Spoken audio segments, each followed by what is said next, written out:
কাউসারি হুজুরের আগমন, শুভেচ্ছায় স্বাগতম।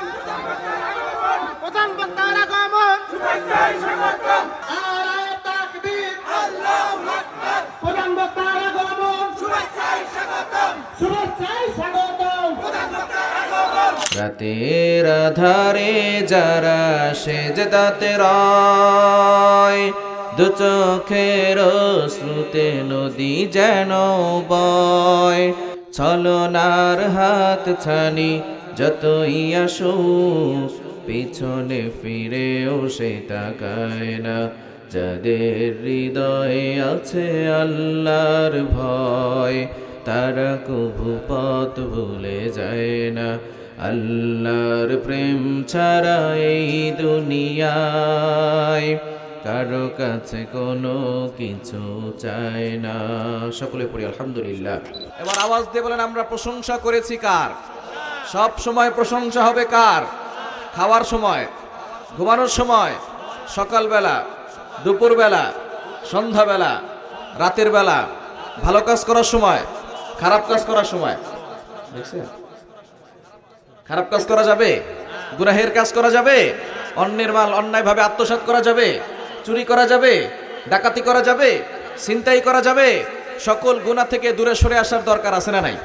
বর্তমানে আমাদের সমাজে অশ্লীলতা ব্যাপকভাবে ছড়িয়ে পড়েছে, ঠিক কি না? আর আমাদের গুনাহের কারণেই আল্লাহ তাআলা আমাদের উপর আযাব গজব চাপিয়ে দিচ্ছেন। এটা মনে হয় আমি বানিয়ে বানিয়ে বললাম, তাই না? নো, আল্লাহ নিজে বলছেন 21 নম্বর পারা 7 নম্বর পৃষ্ঠা 14 নম্বর লাইন, সূরাতুর রুমের 41 41 নম্বর আয়াতে আল্লাহ তাআলা বলেন, যাহারাল ফাসাদু ফিল বাররি ওয়াল বাহরি বিমা কাসাবাত আইদিন নাস, all the danger coming from the ground in the water is our hand. জলে স্থলে যে দুর্যোগ মহামারী বিপর্যয় ধেয়ে আসছে, এগুলো সব হলো আমাদের হাতের কামাই, ঠিক কি না? এজন্য গুনাহ থেকে দূরে সরে আসার দরকার আছে না নাই? এখন গুনাহ ছাড়তে হলে ইসলামের ছায়াতলে আসার দরকার আছে না নাই? বাঁচতে হলে ইসলাম নিয়ে বাঁচতে হবে, মরতে হলেও ইসলাম নিয়ে মরতে হবে, ঠিক কি না? বাঁচতে হলে কি নিয়ে বাঁচতে হবে? অনেকে বলবেন, হুজুর বাঁচতে হলে যে ইসলাম নিয়ে বাঁচতে হবে, দলিল কোথায় পেয়েছেন? আল্লাহ নিজে বলে দিয়েছেন 3 নম্বর পারার 11 নম্বর পৃষ্ঠার 5 নম্বর লাইন, সূরা আলে ইমরানের 19 নম্বর আয়াতে আল্লাহ তাআলা বলেন, ইন্নাদ দীনা ইনদাল্লাহিল ইসলাম, surely Islam is the only religion of Allah. আল্লাহ তাআলার কাছে একমাত্র মনোনীত ধর্মের নাম কি? আর ধর্মের নাম কি? সুতরাং বাঁচতে হলে কি নিয়ে বাঁচতে হবে? মরতে হলেও ইসলাম নিয়ে মরতে হবে, ঠিক কি না? বলবেন, হুজুর দলিল কোথায় পেয়েছেন? আল্লাহ নিজে বলছেন 4 নম্বর পারা 2 নম্বর পৃষ্ঠার 3 নম্বর লাইন, সূরা আলে ইমরানের 102 নম্বর আয়াতের শেষের অংশে আল্লাহ বলেন, ওয়ালা তামুতুন্না ইল্লা ওয়া আনতুম মুসলিমুন, do not go to the grave without becoming a Muslim. তোমরা মুসলমান না হয়ে কবরে যেও। সুতরাং মরতে হলেও কি নিয়ে মরতে হবে? আরো জোরে বলেন, কি নিয়ে মরতে হবে? আমরা মরে যাব, আমাদের সন্তানরা বাংলার জমিনে ইসলাম নিয়ে বেঁচে থাকবে, ঠিক কিনা বলেন? এই বাংলার জমিন থেকে কখন ইসলামকে নিশ্চিহ্ন করা যাবে? অনেকেই ষড়যন্ত্র করেছে, তারা কি ইসলামকে নিশ্চিহ্ন করতে পেরেছে? যারাই ষড়যন্ত্র করেছে তারাই বাংলার জমিন থেকে নিশ্চিহ্ন হয়ে গেছে, ঠিক কি না? এদেশে লতিফ সিদ্দিকী থেকে শুরু করে টাকলা মুরাদ পর্যন্ত যারা ইসলামকে নিয়ে ষড়যন্ত্র করেছে, তারাই বাংলার জমিন থেকে নিশ্চিহ্ন হয়ে গেছে, ঠিক কিনা বলেন? বাংলাদেশের সব মানুষের নাম বদলাতে পারে, বইয়ের পাতায় স্বাধীনতা সংগ্রাম বদলাতে পারে, বঙ্গোপসাগরের সব পানি যেতে পারে শুকিয়েও, গোটা রাজধানী গিলে নিতে পারে বুড়িগঙ্গার ঢেউ, সুন্দরবন কেটে হতে পারে ইটের ভাটার লাকড়ি, শিল্পপতিরা দেউলিয়া হয়ে খুঁজতে পারেন চাকরি, চোরগুন্ডারা পেয়ে যেতে পারে মন্ত্রীর মর্যাদা, আইনের হাতে কালো টাকা সব হয়ে যেতে পারে সাদা। অনেকেই বলে এই দেশ নাকি হুজুগ জাতির দেশ, দফায় দফায় বদলায় এর রং ঢং পরিবেশ, তাই বলে ইসলাম তো এদেশে হুজুগ হবে না শেষ, হুজুগ হবে না শেষ। ইসলাম এ মাটির পরতে পরতে জনপদে ঘরে ঘরে, ইসলাম এ জাতির 90% মানুষের অন্তরে, ইসলাম নিয়ে কেউ ছিনিমিনি খেলে এমন শক্তি নেই। আর কিছু থাক না থাক এদেশে ইসলাম থাকবেই, ঠিক কি না? সবকিছু বদলে যাক এদেশে ইসলাম থাকবেই। ইসলাম ছিল, ইসলাম আছে, ইসলাম থাকবেই, ঠিক কি না? মনে রাখতে হবে, নমরুদ এসেছিল ধ্বংস হয়েছে, ফেরাউন এসেছিল ধ্বংস হয়েছে, আবু জাহেল এসেছিল ধ্বংস হয়েছে, উতবা এসেছিল ধ্বংস হয়েছে, শাইবা এসেছিল ধ্বংস হয়েছে। সুতরাং আবু জাহেলের নাতিপুতিরা আসবে, ধ্বংস হবে। ইসলাম সেদিনও ছিল, আজও আছে, কিয়ামত পর্যন্ত ইসলাম থাকবে, ঠিক কিনা বলেন? এই ইসলামের পক্ষে থাকতে কারা কারা রাজি আছেন? দুহাত তুলে আল্লাহকে দেখান।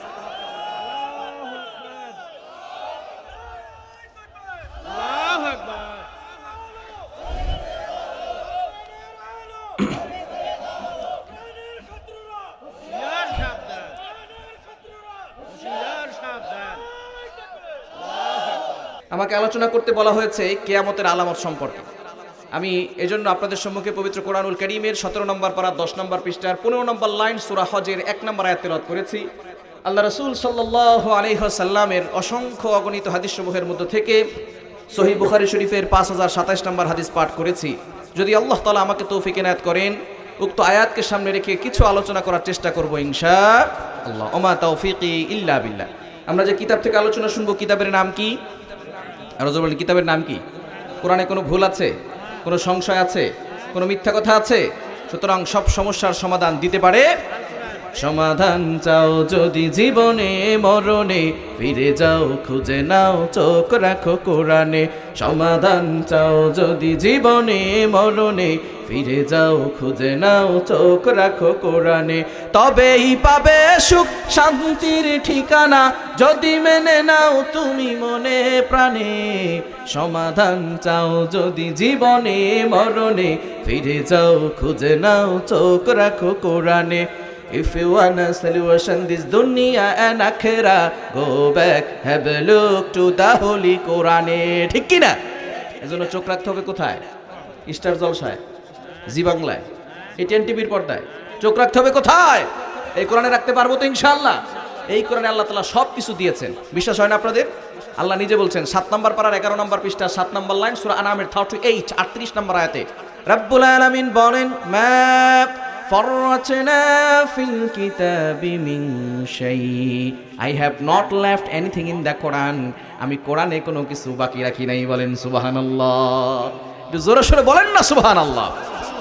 আল্লাহ তাআলা কোরআনে সব কিছু দিয়েছেন। আবার সূরা বাকারা শুরুতে চ্যালেঞ্জ ছুড়ে দিয়েছেন, যালিকাল কিতাবু লা রাইবা ফি, the book in which there is no doubt. এটা এমন একটা কিতাব যে কিতাবের ভিতরে কোনো সন্দেহ। সুতরাং এই কোরআনের ছায়াতলে আসতে পারবো তো ইনশাআল্লাহ। কোরআনের ছায়াতলে আসার দরকার আছে না নাই? এখন আমরা কোরআনের কথা বললেই সমস্যা আছে না নাই? কি বলেন, আছে না নাই? কোরআনের কথা বললেই সব ধরনের সমস্যা। বলে হুজুরা কোরআন নিয়ে কি শুরু করছে? বলে কোরআন নিয়ে রাজনীতি শুরু করছে। ঠিক কি না? আমরা কোরআনের পক্ষে থাকতে চাই। আপনার পীর বলে এক কথা, কোরআন বলে ভিন্ন কথা। পীরবাদ নাকি কোরআনবাদ? কোরআনবাদ না পীরবাদ? আপনার বাবা বলে এক কথা, কোরআন বলে আর এক কথা। কোরআনবাদ না বাবাবাদ? বলে হুজুর বাবাকে বাদ দিয়ে দিব। ইব্রাহিম আলাইহিস সালাম বাদ দেন নাই বাবাকে? আজরে বাদ দেন নাই? অগ্নি পূজা করতো, আল্লাহর বিরুদ্ধে চলে গেছে। ইব্রাহিম আলাইহিস সালাম বাবার পক্ষে ছিলেন না আল্লাহর পক্ষে ছিলেন? তো বাবা যদি কোরআনের বিরুদ্ধে কথা বলে, সেই বাবার বিরুদ্ধে কথা বলতে হবে। ঠিক কি না? আপনার নেতা বলে এক কথা, কোরআন বলে ভিন্ন কথা। কোরআনবাদ না নেতাবাদ? আর বলেন কে বাদ? কোরআনবাদ না নেতাবাদ? যেই নেতা কোরআনের বিরুদ্ধে কথা বলবে সেই নেতা আমরা মানতে চাই না। ঠিক কি না?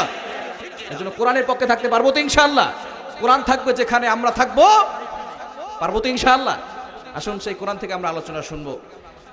আল্লাহ পাক রব্বুল আলামিন সূরা হজের 1 নম্বর আয়াত, এখানে রব্বুল আলামিন বলেন, ইয়া আইয়ুহান নাসুত্তাকু রাব্বাকুম ইন্না জালজালাতিস সাআতি শাইউন আযীম। আল্লাহ পাক রব্বুল আলামিন মানুষদেরকে ডাক দিয়ে বলেছেন, হে মানুষ সকল, তোমরা তোমাদের রবকে ভয় করো। ইন্না জালজালাতাস সাআতি শাইউন আযীম। একটা সময় আসবে যে সময় আল্লাহ তাআলা মহাপ্রলয় ঘটাবেন, কিয়ামত সংগঠিত হয়ে যাবে। নবীজি সাল্লাল্লাহু আলাইহি সাল্লামের সাহাবী হযরত হুযায়ফা রাদিয়াল্লাহু তাআলা আনহু, সহিহ মুসলিম শরীফের হাদিস কিতাবুল ফিতানের অধ্যায়ে এসেছে। একবার তারা কিয়ামত সম্পর্কে আলোচনা করছিলেন। এমন সময় নবীজি এসে বলতেছেন, ও আমার সাহাবীরা কি নিয়ে আলোচনা করো? এবার হুযায়ফা রাদিয়াল্লাহু তাআলা আনহু বলছেন, ইয়া রাসূলুল্লাহ, ইয়া হাবিবাল্লাহ, আমরা কিয়ামত সম্পর্কে আলোচনা করি। নবীজি সাল্লাল্লাহু আলাইহি সাল্লাম বললেন, কিয়ামতের আগে বড় বড় 10টি আলামত আছে। এই 10টি আলামত প্রকাশ না হওয়া পর্যন্ত কিয়ামত হবে। কিয়ামত হওয়ার আগে কয়টি আলামত হবে বলেন তো? আর জোরে বলেন কয়টি? এই 10টি আলামত শুনে তারপরে বাড়িতে যাব, পারবো তো ইনশাআল্লাহ। নবীজি সাল্লাল্লাহু আলাইহি সাল্লাম আরো একটি কথা বলেছেন, যতক্ষণ পর্যন্ত একজন ইমানদার থাকবে ততক্ষণ পর্যন্ত কিয়ামত সংগঠিত হবে। তো ইমানদারের দাম কম না বেশি? আরো জোরে বলেন, কম না বেশি? ইমানদার হতে হবে। ইমানদারের দাম দুনিয়াতেও আছে, আখিরাতেও আছে না নাই? আরো জোরে আছে না নাই? নবীজি সাল্লাল্লাহু আলাইহি সাল্লাম জানিয়ে দিয়েছেন, লা তাকুমুস সাআহ হাত্তা ইউকালু আল্লাহ আল্লাহ। একজন আল্লাহ বলনেওয়ালা ইমানদার যতক্ষণ পর্যন্ত থাকবে ততক্ষণ পর্যন্ত কিয়ামত হবে না, দুনিয়া ধ্বংস হবে না। ইমানদার থাকবে না, আল্লাহর এই দুনিয়া রাখবেন না, ইমানদার সব শেষ হয়ে যাবে, সাথে সাথে আল্লাহ তাআলা সূর্যটাকে খসিয়ে দিবেন, চন্দ্র খসে পড়বে, সূর্য খসে পড়বে, আসমান ফেটে যাবে, জমিন চৌচির হয়ে যাবে। একটু বুঝে শুনে বলেন তো, পূর্ব দিক থেকে যদি বাতাস বন্ধ হয়ে যায়, এই বাতাস চালু করার জন্য সরকারের কাছে কোনো যন্ত্র নাই, ইমাম সাহেবের কাছে কোনো মন্ত্র আছে? যদি বাতাস বন্ধ হয়ে যায়, সরকারের কাছে কোনো যন্ত্র আছে? ইমাম সাহেবের কাছে কোনো মন্ত্র আছে? কিন্তু একজন ইমানদার থাকবে, বাতাস বন্ধ হবে না। সুবহানাল্লাহ বলতে পারলেন না? একজন ইমানদার থাকলে বাতাস বন্ধ হবে না, একজন ইমানদার থাকবে সূর্য খসে পড়বে না, একজন ইমানদার থাকবে জমিন ফেটে যাবে না, একজন ইমানদার থাকবে আসমান ভেঙে পড়বে না। সুতরাং ইমানদারদের দাম কম না বেশি? আরো জোরে বলেন, কম না বেশি?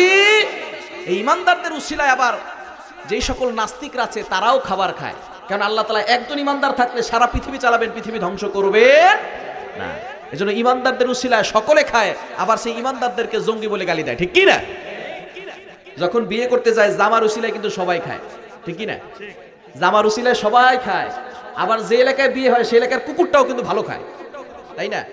জামাইয়ের উসিলায় কুকুরটাও ভালো খায়, কিন্তু কুকুরটা যখন জামাইকে আসতে দেখে তখন জামাইকে দেখে ঘেউ ঘেউ শুরু করে, ঠিক কি না?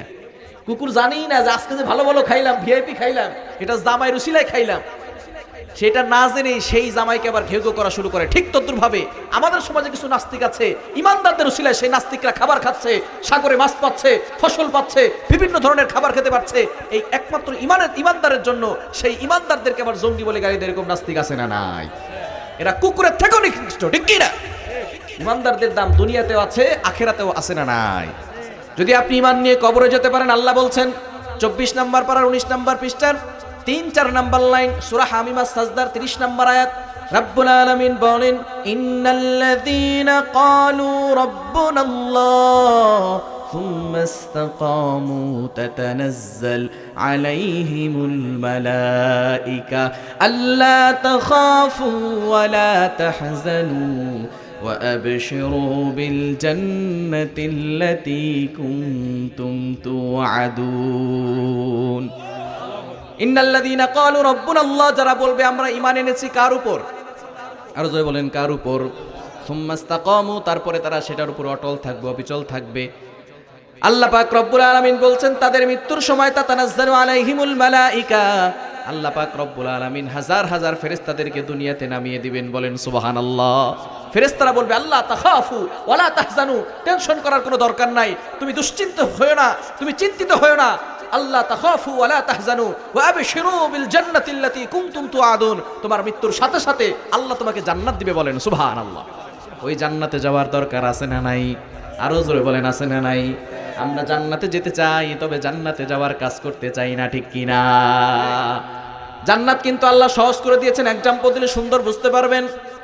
বলেন তো, আজকে যারা জোহরের নামাজ পড়ার জন্য মসজিদে গিয়েছেন, মসজিদে যাওয়ার পর ইমাম সাহেবকে কি 50 টাকা জরিমানা দিয়েছেন? সভাপতি সাহেবকে কি 100 টাকা দিয়েছেন? পৃথিবীর যে কোনো মসজিদে যাবেন, নামাজ পড়তে কি টাকা লাগবে? বোঝা গেল ফ্রিতে মসজিদে ঢুকে জামাতে নামাজ পড়তে পারেন, কোনো সমস্যা। কিন্তু সিনেমা হলে যেতে টাকা লাগে কি লাগে না? ওয়াইফাই বিল আছে না নাই? ডিশের বিল আছে না নাই? মদ খাইতে টাকা লাগে কি লাগে না? গাঞ্জা খাইতে টাকা লাগে কি লাগে না? মুসলমান ফ্রিতে মসজিদে ঢুকে জান্নাতে যেতে চায় না, তবে টাকা দিয়া জাহান্নামে যেতে চায়। আল্লাহ পাক রব্বুল আলামিন জান্নাতকে সহজ করে দিয়েছেন, ওই জান্নাতে যাওয়ার দরকার আছে না নাই? আরো জোরে বলেন আছে না নাই? জান্নাতে যাওয়ার জন্য আমাদের আগ্রহ বাড়বে। জান্নাতের একটা মাঠের বর্ণনা শুনবেন। জান্নাতে একটা মাঠ আছে, মাঠের নাম হচ্ছে মসজিদ। মাঠের নাম কি? আরো জোরে বলেন, মাঠের নাম কি? আল্লাহ নিজে বলছেন 26 নম্বর পারা 19 নম্বর পৃষ্ঠার 1 নম্বর লাইন, সূরা কফের 35 নম্বর আয়াতে আল্লাহ বলছেন, লাহুম মা ইয়াশাউনা ফিহা ওয়া লাদাইনা মসজিদ। জান্নাতে একটা মাঠ আছে, মাঠের নাম কি? এই মসজিদ নামক মাঠটা কত বড় এটা জানার জন্য আগে জানতে হবে জিবরাইল সাল্লামের কি পরিমাণ শক্তি।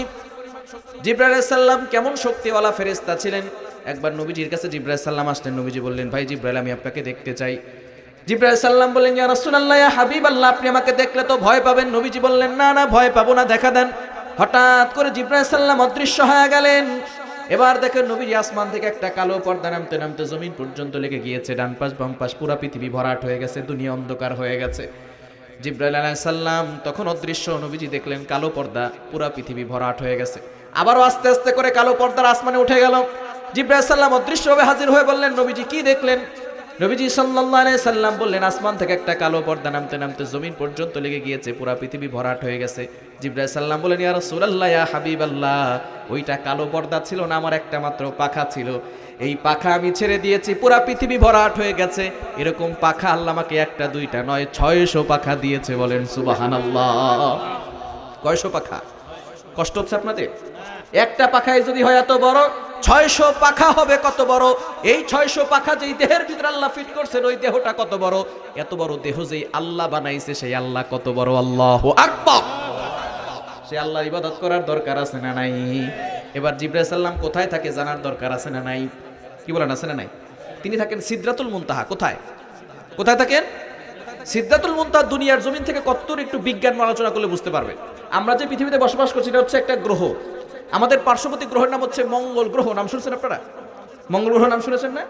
যারা সায়েন্সের স্টুডেন্ট তারা জানে পার্শ্ববর্তী দেশের নাম, গ্রহের নাম মঙ্গল গ্রহ। এরকম কয়েকটা গ্রহ এবং উপগ্রহ মিলে একটা সৌরজগৎ গঠিত হয়। বিজ্ঞান বলছে 15,000 কোটির অধিক সৌরজগৎ মিলে একটা গ্যালাক্সি গঠিত হয়। 15,000 কোটির অধিক গ্যালাক্সি মিলে একটা গ্যালাক্সি গুচ্ছ গঠিত হয়। 15,000 কোটির অধিক গ্যালাক্সি গুচ্ছ মিলে একটা মহা গ্যালাক্সি গঠিত হয়। বিজ্ঞান সেই মহা গ্যালাক্সি পর্যন্ত চলে গেছে, আজ পর্যন্ত আসমানের কোনো কুল কিনারা খুঁজে পায় নাই। বলেন সুবহানাল্লাহ। আবার আমরা সূর্য দেখি ছোট্ট একটা থালার মতো। বিজ্ঞান বলছে না না, এই সূর্যটা পৃথিবী থেকে 13 লক্ষ গুণ বড়। বলেন আল্লাহু আকবার। আবার দেখি রাতের বেলা ছোট্ট ছোট্ট তারকা। বিজ্ঞান বলছে এগুলো ছোট নয়। সূর্যের পাশেই একটা তারকা আছে, যার নাম হচ্ছে বেটেলজিউস। এই তারকাটা সূর্যের থেকে 1000 গুণ বড়। বলেন আল্লাহু আকবার। এরকম চন্দ্র বলেন, সূর্য বলেন, তারকা বলেন, এই সব কিছু আল্লাহ প্রথম আসমানের নিচে সাজিয়ে রেখেছেন। বলেন সুবহানাল্লাহ। এরকম আসমান আল্লাহ কয়টা বানাইছেন? দ্বিতীয় আসমানের কাছে প্রথম আসমানটা কতটা ছোট? দারিমি শরীফের ভিতরে একটি হাদিস এসেছে, নবীজি সাল্লাল্লাহু আলাইহি সাল্লাম জানিয়ে দিয়েছেন, বিশাল বড় মরুভূমির মাঝখানে যদি ছোট্ট একটা আংটি ছেড়ে দেওয়া হয়, মরুভূমির মাঝখানে আংটি যতটা ছোট, আল্লাহ পাক রব্বুল আলামিন নবীজির মাধ্যমে জানিয়ে দিয়েছেন, দ্বিতীয় আসমানের তুলনায় প্রথম আসমানটা ছোট্ট একটা আংটির মতো। সুবহানাল্লাহ। বাসায় গিয়ে বললেন, তৃতীয় আসমানের কাছে দ্বিতীয় আসমানটা ছোট্ট একটা আংটির মতো, চতুর্থ আসমানের কাছে তৃতীয় আসমানটা ছোট্ট একটা আংটির মতো, পঞ্চম আসমানের কাছে চতুর্থ আসমান ছোট্ট একটা আংটির মতো। এভাবে করে আল্লাহ তাআলা একটা দুইটা নয়, 29 নম্বর পারার 1 নম্বর পৃষ্ঠার 5 নম্বর লাইন সূরা মুলকের 3 নম্বর আয়াতের প্রথম অংশে আল্লাহ বলেন, আল্লাযী খালাকা সাবআ সামাওয়াতিন তিবাকা, আমি আল্লাহ বিশাল বড় বড় করে 7টি আসমান তৈরি করেছি। বলেন আল্লাহু আকবার। এই 7 আসমানের পরে থাকেন জিবরাইল সাল্লাম সিদরাতুল মুনতাহা, সেইখানে। এবার একটা ঘটনা বললে বুঝতে পারবেন জিবরাইল সাল্লামের কি পরিমাণ শক্তি। বলেন তো, কোরবানির সময় আসলে আমরা পশু জবাই করি কি করি না? আমাদের মসজিদের ইমাম সাহেবরা, খতিব সাহেবরা আমাদের পশুগুলো কোরবানি করে দেয়। বলেন তো, পশু জবাই করার আগে আল্লাহু আকবার বলার দরকার আছে না নাই? আরো জোরে বলেন, আছে না নাই? এবার ভালো করে বুঝে শুনে উত্তর দেন। আল্লাহু আকবার বলার কয় ঘন্টা পরে পশু জবাই করা হয়? কয় ঘন্টা পরে? সাথে সাথে পশু জবাই করি, ঠিক কি না? আল্লাহু আকবার বলার সাথে সাথে পশু জবাই করি, ঠিক কি না? ইব্রাহিম আলাইহিস সালাম তার সন্তান ইসমাঈল আলাইহিস সালামকে জবাই করার জন্য প্রস্তুত হয়ে গেছেন, এই ঘটনা আমরা সকলেই জানি, ঠিক কি না? ইব্রাহিম আলাইহিস সালাম সন্তানকে জবাই করবে, আল্লাহু আকবার বলা শেষ। বলেন তো, জবাই করতে কয়দিন লাগবে? বুঝেন নাই? জবাই করতে কি সময় লাগবে? ইব্রাহিম আলাইহিস সালামের আল্লাহু আকবার বলা শেষ। এমন সময় আল্লাহ পাক রব্বুল আলামিন জিবরাইল সালামকে ডাক দিয়ে বললেন, জিবরাইল, আমি কিন্তু আমার ইব্রাহিমকে পরীক্ষা করতে চাই, আমি আমার ইসমাইলকে জবাই করতে চাই না, তাড়াতাড়ি যাও, আগে জান্নাতে যাবা, জান্নাত থেকে দুম্বা নিয়ে 7 আসমান ভেদ করে ইব্রাহিমের সুরের নিচে দুম্বা রেখে দিবে। বলেন আল্লাহু আকবার। জিবরাইল সালাম বলেন, ইয়া রাসূলুল্লাহ, ইয়া হাবিবাল্লাহ, আমি কোথায়? সিদরাতুল মুনতাহায়। আর কোথায়? ইব্রাহিম আলাইহিস সালামের অলরেডি আল্লাহু আকবার বলা শেষ। এমন সময় আল্লাহ আমাকে আদেশ করলেন, এই আদেশ পাওয়ার সাথে সাথে আমার শরীরের প্রত্যেকটা পশম দাঁড়িয়ে গেছে, শরীর থেকে ঘাম বের হওয়া শুরু হয়ে গেছে। তারপর আল্লাহর আদেশ আমাকে পালন করতেই হবে। আমি আমার 600 পাখা দিয়ে এমন ভাবে টান দিলাম, 7 আসমান ভেদ করে আমি প্রথমে জান্নাতে গেলাম, জান্নাত থেকে দুম্বা নিয়ে 7 আসমান ভেদ করে আমি ইব্রাহিমের সুরের নিচে দুম্বা রেখে দিয়েছি। এখনো দেখি সুরি উপর থেকে নিচে নামতেছে। বলেন আল্লাহু আকবার। কি বুঝলেন? জিবরাইল সাল্লামের শক্তি কম না বেশি? আরো জোরে বলেন, কম না বেশি? জিবরাইল সাল্লামের আরো 2টা কাজ করতে কষ্ট হয়েছিল, আজকে থাক, আরেকদিন বলবো ইনশাআল্লাহ। আজকেই শুনবেন, আজকেই শুনবেন। ঘুমাচ্ছেন কারা কারা? হাত তুলেন। দেখছেন, এত মানুষ যদি ঘুমায় তাহলে ওয়াজ শুনে কারা? আপনারা কি আছেন? ওয়াজ কি চলবে? একটু তাকবীর দেন। লিল্লাহি তাকবীর, লিল্লাহি তাকবীর, লিল্লাহি তাকবীর। দ্বিতীয় নাম্বার, ঈসা আলাইহিস সালামের ভাইয়েরা ষড়যন্ত্র করে ঈসা আলাইহিস সালামকে কূপের মধ্যে ফেলে দিয়েছে। এই ঘটনা আমরা অনেকেই জানি, ঠিক কিনা? তবে একটা প্রশ্ন আছে, হুজুর ঈসা আলাইহিস সালামের ভাইয়েরা তারা তো নবীর সন্তান, ঠিক কি না?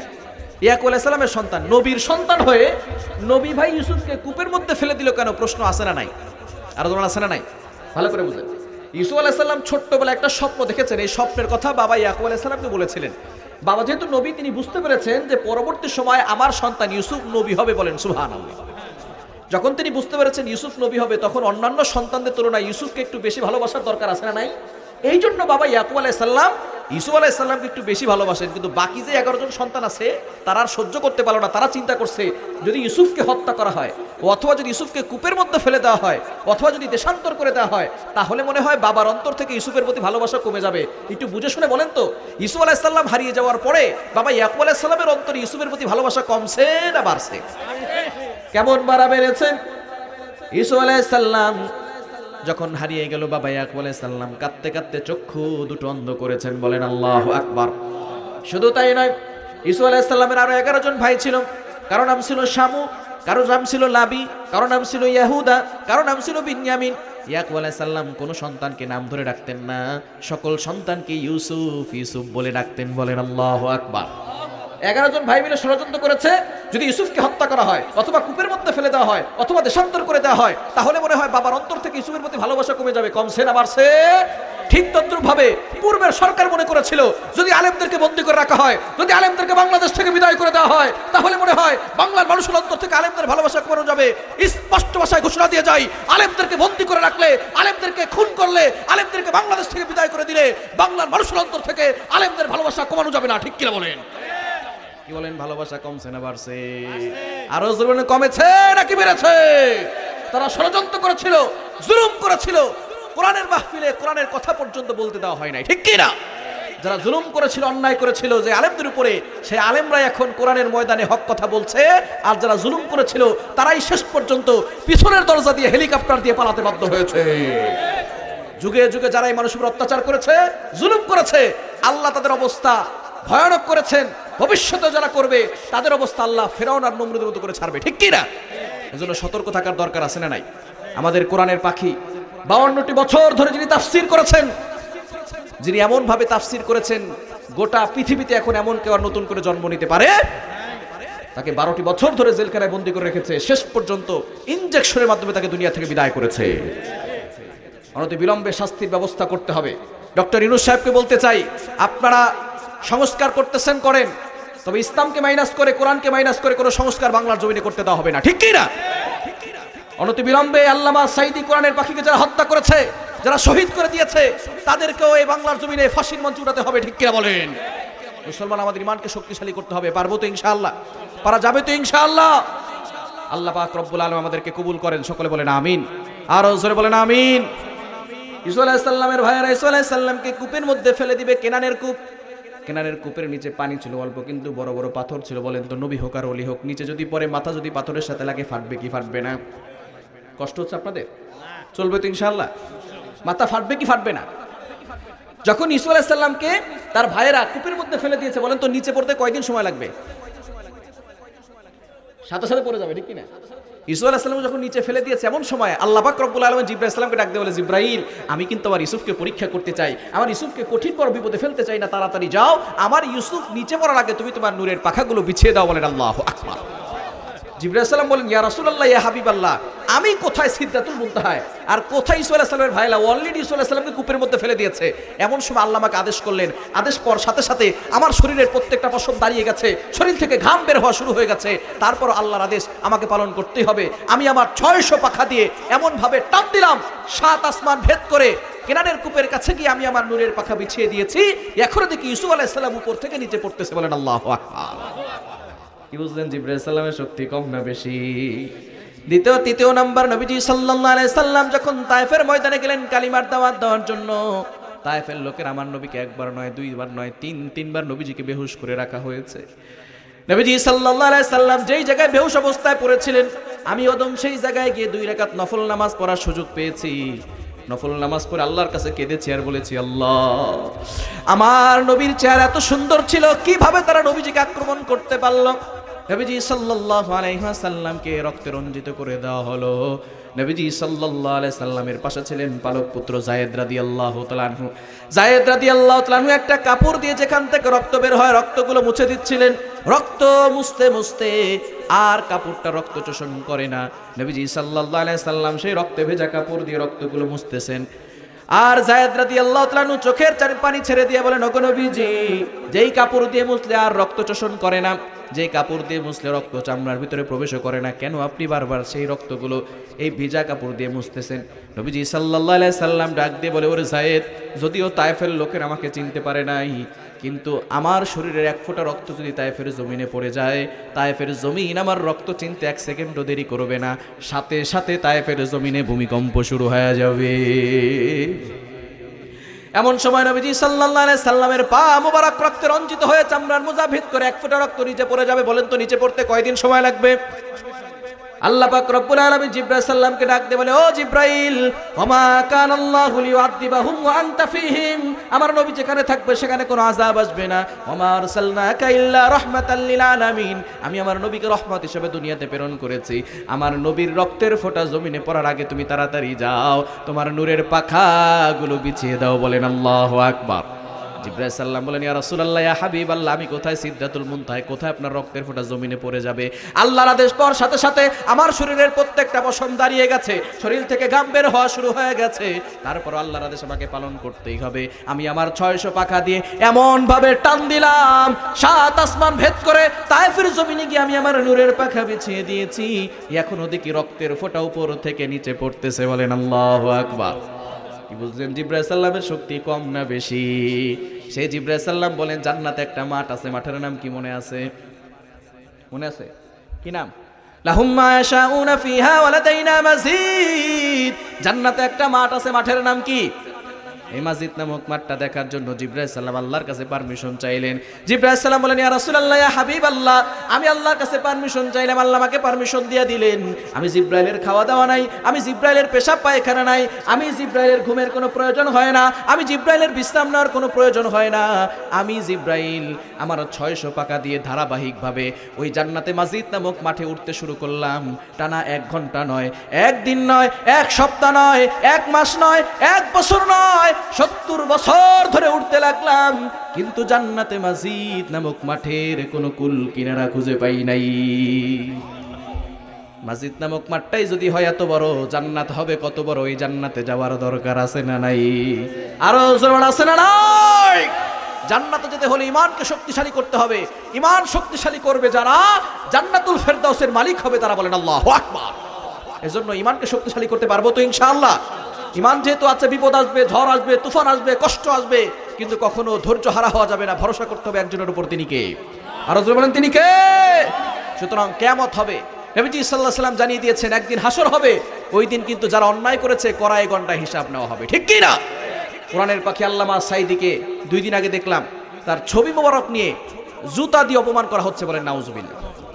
যারা করেছে এটা কখনো মানুষের বাচ্চা হতে পারে, এটা অমানুষের বাচ্চা। ঠিক কি না? এটা কখনো হালাল জাদা হতে পারে না, এটা হলো হারাম জাদা। যিনি কোরআনের কথা বলেছেন, কোরআনের দাওয়াত দিয়েছেন, সে দুনিয়া থেকে বিদায় নিয়েছেন, শহীদ হয়েছেন, তাকে এমন ভাবে অপমান করা হয়েছে। আমরা বলতে চাই যারা এটা করেছে তাদেরকে দৃষ্টান্তমূলক শাস্তির ব্যবস্থা করতে হবে। ঠিক কি না? দলমত নির্বিশেষে তিনি সকলের প্রিয় মানুষ ছিলেন। ঠিক কি না? এজন্য আমরা তাকে মহব্বত করি। আর যারা তাকে এমন ভাবে অপমান করেছে তাদেরকে অবশ্যই শাস্তির দৃষ্টান্তমূলক শাস্তি দিতে হবে। ঠিক কিনা বলেন? সুতরাং নবীজি সাল্লাল্লাহু আলাইহি ওয়াসাল্লাম জানিয়ে দিয়েছেন 10টি আলামত যতক্ষণ পর্যন্ত প্রকাশ পাবে না ততক্ষণ পর্যন্ত কিয়ামত হবে। 1 নাম্বার আদ-দুখান, বড় একটা ধোঁয়া হবে যেটা আসমান ছুঁয়ে যাবে। আসমান ছুঁয়ে যাবে এমন একটা ধোঁয়া আসবে। 2 নাম্বার দাজ্জাল। দাজ্জাল আমরা অনেকেই শুনেছি দাজ্জালের নাম, তবে নবীজি সাল্লাল্লাহু আলাইহি ওয়াসাল্লাম জানিয়ে দিয়েছেন সমস্ত নবীরা দাজ্জাল সম্পর্কে অবহিত করেছেন। নবীজি সাল্লাল্লাহু আলাইহি ওয়াসাল্লাম জানিয়ে দিয়েছেন দাজ্জাল হচ্ছে এমন একজন যাকে আল্লাহ তাআলা অলৌকিক ক্ষমতা দিবেন। সে মানুষের কাছে আসবে, 40 দিন থাকবে। কতদিন? 40 দিন থাকবে। প্রথম 1 দিন হবে 1 বছরের মতো, তারপরের 1 দিন হবে 1 মাসের মতো, তারপরের 1 দিন হবে 1 সপ্তাহের মতো, তারপরে বাকি দিনগুলো আমাদের দিনের মতো হবে। এই 40 দিনে সারা বিশ্বের ভিতরে সে রাজত্ব করবে, শুধু মক্কার মদিনায় প্রবেশ করতে পারবে না। এই দাজ্জাল কিন্তু এখনো দুনিয়াতে আছে, এটা কি আপনারা জানেন? এটা কি জানেন আপনারা? সহিহ মুসলিম শরীফের 2 নম্বর খণ্ডের একটা হাদিস এসেছে, প্রসিদ্ধ একটা হাদিস, তামিমে দারির একটা হাদিস রয়েছে। এই হাদিসের ভিতরে নবীজি সাল্লাল্লাহু আলাইহি সাল্লাম জানিয়ে দিয়েছেন, সহিহ মুসলিম শরীফের 4000, সহিহ মুসলিমের 404 নম্বর পৃষ্ঠা, দ্বিতীয় খণ্ডের 405 নম্বর পৃষ্ঠা রয়েছে। একবার নবীজি সাল্লাল্লাহু আলাইহি সাল্লাম এশার নামাজ পড়তে যাবেন, তার আগেই তামিমাতদারি 9 জন লোক নিয়ে, সে ছিল খ্রিস্টান, নবীজির কাছে আসছেন। আসার পরে নবীজি সাল্লাল্লাহু আলাইহি সাল্লাম এসে বলতেছেন যে আমরা একবার 30 জনের একটা কাফেলা নৌপথে ভ্রমণ করছিলাম, এমন সময় সাগরের ভিতরে উত্তল তরঙ্গমালা ঢেউ শুরু হয়েছে। এই নৌকা আমাদেরকে যে কোথায় নিয়ে গেছে আমরা নিজেরাও বলতে পারি না। শেষ পর্যন্ত এই ঝড় থেমে গেছে, আমরা একটা দ্বীপের কাছাকাছি গেছি। দ্বীপের কাছাকাছি যাওয়ার পরে যখন দ্বীপে উঠেছি, এমন সময় দেখি একটা ভয়ঙ্কর প্রাণী, যার পশমগুলো অনেক বড় বড়, হাতের নখগুলো অনেক বড় বড়। তাকে দেখে বললাম, এই শয়তান তুমি কে? বলে আমি হলাম জাসসাসা। আমি কি? জাসসাসা মানে আমি হলাম গোয়েন্দা। তবে তোমরা যেখানে আসছো, তোমাদের সাথে সাক্ষাৎ করার জন্য পিছনে একটা লোক আছে, দেখো প্রাসাদের ভিতরে। ভিতরে যাওয়ার পরে দেখে এমন একটা লোক, এত ভয়ঙ্কর একটা লোক, যাকে শিকল দিয়ে পাগুলো উঁচু করে, অনেক সময় দেখবেন স্যাররা ছাত্রদেরকে মুরগি বানায়, এরকম হয় কি হয় না, মুরগি বানায়, ভিতর থেকে পায়ের ভিতরে হাত বের করে তারপরে এভাবে করে রাখে। তো ভিতরে যে লোকটা ছিল, ভয়ঙ্কর, পশমগুলো অনেক বড় বড় ছিল এবং ভয়ঙ্কর আকৃতির ছিল। তার হাতটাকে 2 পায়ের ভিতর থেকে বের করে এভাবে করে তাকে শিকল দিয়ে বেঁধে রাখা হয়েছে। তামিমাতদারি তাকে দেখে মনে করছে মনে হয় কোনো জিনভূত হবে। তাকে জিজ্ঞেস করলো যে তুমি কে? বলে আমি কে সেটা পরে জানবে, আগে বলো তোমরা কোত্থেকে আসছো? বলে আমরা আরব থেকে আসছি। কোত্থেকে? আরব থেকে। আমাদেরকে সাগরে এখান থেকে নিয়ে আসছে, তরঙ্গমালা ঢেউ আমাদেরকে এখানে নিয়ে আসছে। এবার সে বলা শুরু করেছে, তোমরা যেহেতু আরব থেকে আসছো, অমুক একটা জায়গায় সেখানে কি খেজুর গাছ হয়? বলে হ্যাঁ, খেজুর গাছও আছে, খেজুরের ফলও হয়। বলে একটা সময় আসবে তখন আর খেজুর ফল হবে, খেজুর গাছ থাকবে কিন্তু ফল আর হবে না। বলে একটা নদী আছে, সেই নদী সম্পর্কে বলো। বলে নদীতে পানি আছে। বলে এমন একটা সময় আসবে সেখানে আর পানি থাকবে না। বলে তোমাদের এখানে কি কোনো নবী আসছে? বলে হ্যাঁ, মক্কা থেকে হিজরত করে একজন নবী আসছে মদিনায়। বলে সে কি কোনো যুদ্ধ করে? বলে হ্যাঁ, যুদ্ধ করে, বদরের যুদ্ধে বিজয় লাভ করছে, উহুদ যুদ্ধে প্রথমে পরাজয় করছে, আবার বিজয় লাভ করছে। বলে ঠিক আছে, যেই লোকটা এসেছে তিনি আসল নবী। তিনি কে? আসল নবী। তোমরা তার কথা মেনে চলবে, তাহলে জান্নাতে যেতে পারবে। এবার আমার পরিচয় শোনো, আমি হচ্ছি দাজ্জাল। আমি কে? আমি হলাম দাজ্জাল। আমি এক সময় আসবো, আল্লাহ পাক রব্বুল আলামিন আমাকে অলৌকিক ক্ষমতা দিবেন। সে এক হাতে জান্নাত দেখাবে, আর এক হাতে জাহান্নাম দেখাবে। মানুষগুলো দলে দলে ঈমান হারা হয়ে যাবে, তার পিছনে ছুটতে থাকবে। কিন্তু যারা ঈমানদার থাকবে তারা কখনো তার পিছনে ছুটবে। সে এক হাতে জান্নাত দেখাবে, আর এক হাতে জাহান্নাম দেখাবে। তখন দুর্ভিক্ষ থাকবে, ফসল থাকবে না, গরুর অলানে দুধ থাকবে না, ছাগল দুধ দিবে না, বাচ্চা দিবে না, দুর্ভিক্ষের সময় থাকবে। তখন দাজ্জাল আসবে। যখনই দাজ্জাল ইশারা করবে, সাথে সাথে বৃষ্টি বর্ষণ হবে। আর মানুষ মনে করবে তার তো অলৌকিক ক্ষমতা আছে। এই ক্ষমতা আল্লাহ তাআলা দাজ্জালকে দিবেন কেন? আল্লাহ পাক রব্বুল আলামিন মুনাফিক আর মুসলমানদেরকে আলাদা করতে চাইবেন। এখন অনেকে আছে দাড়ি টুপি পরে, দাড়ি রাখে, টুপি পরে, জুব্বা পরে, কিন্তু ইসলামের অনেক বিধান মানে না, আছে না নাই? বিসমিল্লাহর বা থেকে শুরু করে মিনাল জিন্নাতি ওয়ান নাসের সিন পর্যন্ত প্রত্যেকটা অক্ষর মানতে হবে। একটা অক্ষর অমান্য করবেন, আপনি সাথে সাথে মুরতাদ হয়ে যাবেন। ঠিক কি না? এজন্য আমাদের সমাজে অনেক মানুষ আছে, কোরআনের কিছু আয়াত মানে কিছু আয়াত মানে না। এটা কি টাটকা মুসলমান হবে না টাটকা মুনাফিক হবে? এজন্য এই মুনাফিকদেরকে আলাদা করার জন্য আল্লাহ পাক রব্বুল আলামিন দাজ্জালকে অলৌকিক ক্ষমতা দিবেন। এই মুনাফিক মার্কা মুসলমানরা সেই সময় দাজ্জালের পিছনে ছুটতে ছুটতে ঈমান হারা হয়ে যাবে। আল্লাহ পাক রব্বুল আলামিন এই দাজ্জালের ফিতনা থেকে আমাদেরকে হেফাজত করেন, সকলে বলেন আমিন। নবী সাল্লাল্লাহু আলাইহি ওয়াসাল্লাম জানিয়ে দিয়েছেন, যে ব্যক্তি জুমার দিনে শুক্রবারে সূরা কাহাফ তেলাওয়াত করবে, দাজ্জালের ফিতনা থেকে আল্লাহ তাকে হেফাজত করবেন, বলেন সুবহানাল্লাহ। 40 দিন রাজত্ব করবে। রাজত্ব করার পরে সে মক্কা মদিনায় প্রবেশ করতে পারবে না। দাজ্জাল নিজেই বলে দিয়েছে, ফেরেশতারা আমাকে তরবারি দিয়ে আঘাত করবে। তাহলে দ্বিতীয় নাম্বার দাজ্জাল আসবে। 3 নাম্বার নাজালা ঈসা ইবনে মারইয়াম আলাইহিস সালাম। আল্লাহ পাক রব্বুল আলামিন ঈসা আলাইহিস সালামকে দুনিয়াতে পাঠাবেন। তিনি নবী হয়ে আসবেন না, নবীজি সাল্লাল্লাহু আলাইহি সাল্লামের উম্মত হয়ে দুনিয়াতে আসবেন, বলেন সুবহানাল্লাহ। 3 নাম্বার বড় আলামত হচ্ছে ঈসা আলাইহিস সালাম দুনিয়াতে আসবেন। 4 নাম্বার আল্লাহ পাক রব্বুল আলামিন ইয়াজুজ মাজুজকে পাঠাবেন। ইয়াজুজ মাজুজ কারা? এটা আমরা অনেকে জানিই না। ইয়াজুজ মাজুজ হচ্ছে আল্লাহর আদম সন্তান। আল্লাহ তাআলা আমাদেরকে মানুষ বানাইছেন না, তারাও হচ্ছে আদম সন্তান। হযরত নূহ আলাইহিস সালামের 4 জন সন্তান ছিল। কয়জন? 4 জন সন্তান ছিল। তার ভিতরে হাম, সাম, ইয়াফাজ আর কেনান। এই ইয়াফাজের সন্তান হচ্ছে এই ইয়াজুজ মাজুজ। ইয়াজুজ মাজুজ সম্পর্কে আল্লাহ পাক রব্বুল আলামিন নিজে আয়াত নাজিল করে দিয়েছেন। কোরআন খুলেন 16 নম্বর পারা 2 নম্বর পৃষ্ঠার 11-12 নম্বর লাইন সূরা কাহাফের আল্লাহ পাক রব্বুল আলামিন 94 নম্বর আয়াতে বলে দিয়েছেন, ক্বালু ইয়া যাল কারনাইন ইন্না ইয়াজুজ ওয়া মাজুজ মুফসিদুনা ফিল আরদ। এই ইয়াজুজ মাজুজরা দুনিয়ার ভিতরে ফিতনা ফাসাদ সৃষ্টি করত। তখন বাদশা যুলকারনাইন, যিনি সারা পৃথিবী শাসন করেছেন, তিনি এই বাদশা যুলকারনাইন তাদের মাঝখানে আর মানুষের মাঝখানে একটা দেয়াল তৈরি করে দিয়েছেন সীসা আর লোহা দিয়ে। সেই দেয়াল তারা প্রতিদিন চাটে। তারা শেষ পর্যন্ত ইনশাআল্লাহ যেদিন বলবে সেদিন তারা ভেঙে তারা দুনিয়াতে অবতরণ করবে এবং সকল পানি তারা খেয়ে ফেলবে। এটা কোথায় আছে? কেউ কেউ বলেছে মধ্যপ্রাচ্যে আছে, কেউ কেউ বলেছে Black Sea and Caspian Sea, এই দুই সাগরের মাঝখানে একটা দ্বীপ আছে, সেই দ্বীপের ভিতরে তারা বন্দী আছে। তবে তারা আসবে, এটা কোরআন হাদিস দ্বারা প্রমাণিত, ঠিক কি না? আল্লাহ পাক রব্বুল আলামিন এই ইয়াজুজ মাজুজের ফিতনা থেকে আমাদেরকে হেফাজত করেন, সকলে বলেন আমিন। তারা পৃথিবীর সকলকে শেষ করে ফেলবে ইয়াজুজ মাজুজের এই অত্যাচার থেকে। এমনকি ঈসা আলাইহিস সালাম পর্যন্ত তিনি তুর পাহাড়ে অবস্থান করবেন, তিনি তার কিছু সঙ্গে নিয়ে তুর পাহাড়ে থাকবেন, তিনিও তাদের সাথে মোকাবেলা করতে পারবেন না। শেষ পর্যন্ত আল্লাহর কাছে দোয়া করবেন, আল্লাহ পাক রব্বুল আলামিন ইয়াজুজ মাজুজের কাঁধে একটা পোকা দিয়ে দিবেন, ভাইরাস দিয়ে দিবেন, সাথে সাথে আল্লাহ পাক রব্বুল আলামিনের ইশারায় সব মারা যাবে। এরপর আল্লাহ তাআলা বৃষ্টি দিয়ে তাদেরকে সব ধৌত করে দিবেন। ঈসা আলাইহিস সালাম আবার নতুন করে শাসন করবেন। সুতরাং ঈসা আলাইহিস সালাম আসবেন, এরপর ইয়াজুজ মাজুজ আসবেন। 5 নম্বর হচ্ছে দাব্বাতুল আরদ, একটা জমিন থেকে একটা প্রাণী বের হবে, এটা আল্লাহ তাআলা কোরআনে বলছেন সূরাতুন নামলের 82 নম্বর আয়াত, ওয়াইদা ওয়াকাল কাউলু আলাইহিম আখরাজনা লাহুম দাব্বাতাম মিনাল আরদ। একটা প্রাণী বের হবে, সে মানুষের সাথে কথা বলবে। এই প্রাণী যখন বের হবে তখন আর তাওবা করার সুযোগ থাকবে, মানুষের সাথে কথা বলবে। এই প্রাণী বের হয়ে দাব্বাতুল আরদ নামে একজন প্রাণী আসবে, এই প্রাণী মানুষের সাথে কথা বলবে। যখন কথা বলবে তখনও এই মানুষদের ভিতরে মুনাফিক আলাদা করে ফেলবে, তিনি দেখেই বলবে এটা মুনাফিক, দেখেই বলবে এটা কাফের, দেখেই বলবে এটা মুসলমান। সুতরাং সে যখন চলে আসবে তখন আর তাওবা করলে তাওবা কবুল হবে। তারপরের আলামত হচ্ছে সূর্য পশ্চিম দিকে উঠবে, সূর্য পশ্চিম দিকে উঠলে আর তাওবা কবুল হবে। এজন্য এখন থেকে তাওবা করার দরকার আছে না নাই? সুতরাং 6 নাম্বার হচ্ছে সূর্য পশ্চিম দিকে উঠবে। এরপরে 3টি আলামত হচ্ছে সালাসাতা খুসুফ, 3টি ভূমিধস হবে। 3টা, কয়টা? খসফুন বিল মাশরিক, খসফুন বিল মাগরিব, খসফুন বিল জাজিরাতিল আরব। 3টা ভূমিধস হবে। একটা হচ্ছে পৃথিবীর পূর্ব দিকে, অর্থাৎ বাংলাদেশও সেই পূর্ব দিকে পড়ছে। এই পূর্ব দিকে একটা ভূমিধস হবে, ভূমিকম্প না, ভূমিধস, ভূমি একেবারে ধসে যাবে। মানুষ নিয়ে, এই গাড়ি বাড়ি বিল্ডিং সব নিয়ে ভূমি কি হয়ে যাবে? ধসে যাবে। আর একটা ভূমিধস হবে পশ্চিম দিকে, অর্থাৎ এই যে ইউনাইটেড স্টেটস, আমেরিকা, এরপরে আরো যেগুলো আছে কানাডা, এখানে একটা ভূমিধস হবে। আর 3 নাম্বার ভূমিধস হবে জাজিরাতুল আরব, যেখানে ভূমিধস হবে, ভূমিকম্প না, ভূমিধস হয়ে মাটি একেবারে নিচে নেমে যাবে। এবং 10 নাম্বার হচ্ছে ইয়ামান থেকে একটা আগুনের ধোঁয়া বের হবে। এই আগুন বের হয়ে মানুষদেরকে সিরিয়ার দিকে, একেবারে হাসরের ময়দানের দিকে নিয়ে আসবে। এই বড় বড় 10টি আলামত হওয়ার পরে এরপরে কিয়ামত সংগঠিত হবে। সুতরাং এই বড় বড় আলামত হবে, কিয়ামত সংগঠিত হবে, আল্লাহর কাছে দাঁড়াতে হবে। এই জন্য আমাদেরকে সব সময় গুনাহ থেকে বেঁচে কোরআনের ছায়াতলে আসার দরকার আছে না নাই? আরো জন আছে না নাই? কোরআন দিয়ে আমরা রাষ্ট্র কায়েম করব, সন্তানদেরকে কোরআন পড়া শিখাবো, পারবো তো ইনশাআল্লাহ? নিজেও কোরআন পড়বো, সন্তানদেরকে কোরআন পড়া শিখাবো, নিজেও ইসলামকে মানবো, সন্তানদেরকেও ইসলাম মানবো। আমরা কোরআন শুধু ঘরে রাখবো না, কোরআন দিয়ে আমরা সমাজ ব্যবস্থা কায়েম করবো, পারবো তো ইনশাআল্লাহ? কোরআনের ভিতরে আল্লাহ তাআলা সব কিছু দিয়েছেন, সন্তানদের কোরআন পড়া শিখাবো। আল্লাহ পাক রব্বুল আলামিন নিজে বলে দিয়েছেন 27 নম্বর পারার 10 নম্বর পৃষ্ঠা 10 নম্বর লাইনে একটি সূরা রয়েছে সূরাতুর রহমান। এখানে তার পরিচয় দিয়েছেন আর রহমান আল্লামাল কোরআন। রহমান হলেন তিনি, কোরআন শিখিয়েছেন যিনি। এরপরে বলছেন খলাকাল ইনসান, মানুষ সৃষ্টি করেছেন যিনি। আল্লাহ তাআলা আগে কোরআনের কথা বলেছেন, আল্লাহ বুঝাতে চেয়েছেন মানুষ হতে হলে আগে কোরআনের শিক্ষা লাগবে। কোরআনের শিক্ষা ছাড়া কেউ কখনো আদর্শ মানুষ হতে পারে? এজন্য কোরআনের শিক্ষা আমাদের ভিতরে ফিট করার দরকার আছে না নাই?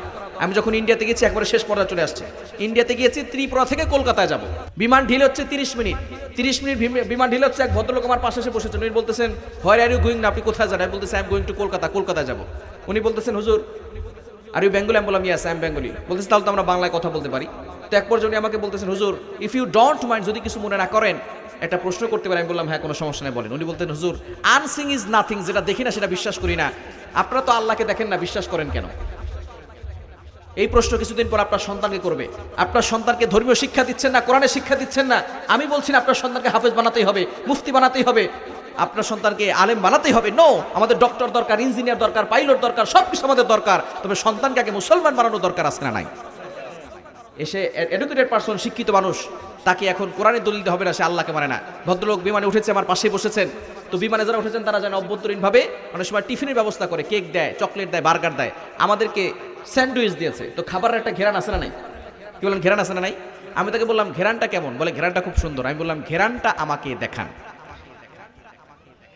ঘেরান কি দেখা যায়? বাতাস হয়, বাতাস কি দেখা যায়?